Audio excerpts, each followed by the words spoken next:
Aujourd'hui, on va pratiquer Bhastrika, qui veut dire le souffler. C'est un pranayama, donc un exercice de souffler. En fait, il mélange deux techniques, la technique de Ujjayi et la technique de Kapalabhati. Donc la technique d'Ujjayi, c'est tout simplement de serrer la gorge. Donc on va déjà avoir cette technique rapidement.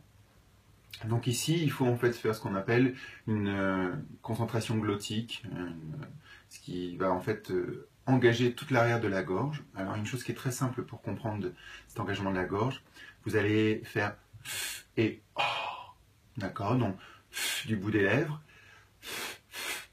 avec votre main devant, vous allez sentir normalement que c'est à peu près frais. Et si vous faites comme si vous voulez faire de la buée sur une vitre, vous sentez à ce moment-là que l'air est chaud. Hein, c'est tout simple, c'est de la physique, c'est-à-dire que si vous prenez un tube, vous le serrez à un endroit, l'air qui passe dedans en fait est resserré, donc les atomes en fait émettent de la chaleur à ce moment-là. Donc c'est exactement ce qu'on fait avec la respiration Ujjayi. On compresse le fond de la gorge pour émettre une certaine chaleur qui va permettre de purifier. Alors dans le pranayama de l'Ujjayi classique, on fait donc cet engagement musculaire dans la gorge à l'inspire et on relâche à l'expire. Pattabhi Jois a repris aussi bien sûr cette respiration pour l'Ashtanga Yoga, hein, la technique de son Ashtanga, où lui le fait sur l'inspire et l'expire. Dans le pranayama, c'est normalement que sur l'inspire. Pour Bhastrika, ça va être sur l'inspire et sur l'expire. Alors on vient rapidement donc sur cette technique, donc je serre la gorge.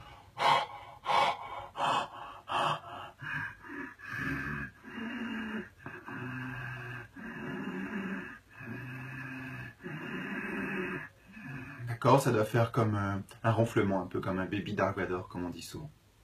Ça, c'est donc pour la gorge. Maintenant, on va s'attarder sur le diaphragme, hein, donc ce grand muscle qui est entre la cage thoracique et la cage digestive, qu'on travaille donc sur Kapalabhati. Kapalabhati, je vous rappelle, Kapala, ça veut dire la tête, Bhati, ça veut dire l'élimination, le nettoyage.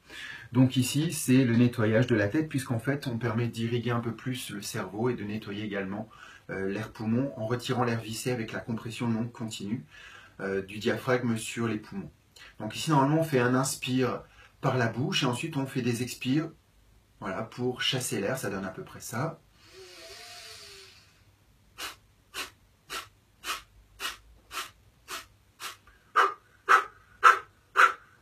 D'accord, les deux sont possibles, soit des expires par le nez, soit des expires par la bouche pour Kapalabhati.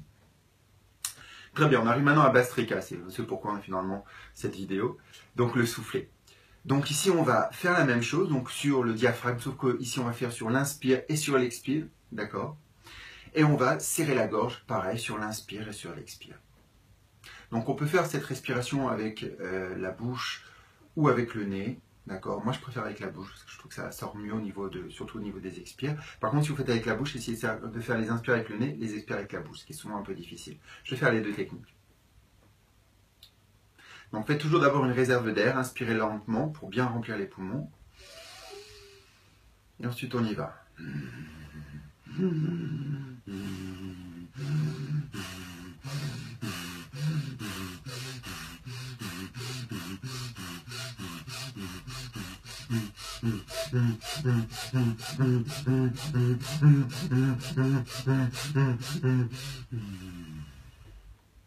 Pensez toujours après à déglutir.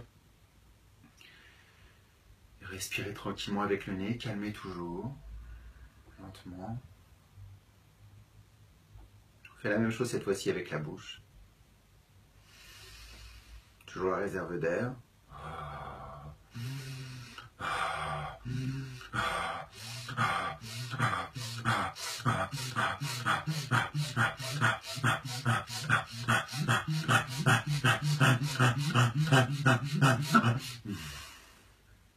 Je vais un peu vite, hein, parce que j'ai la technique, mais quand vous commencez, allez vraiment lentement.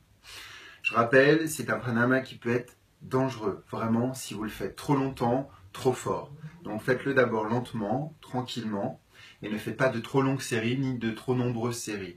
Hein, faites des séries normalement qui vont de 10 à 20 respirations, c'est bien, pas plus de 30 en tout cas.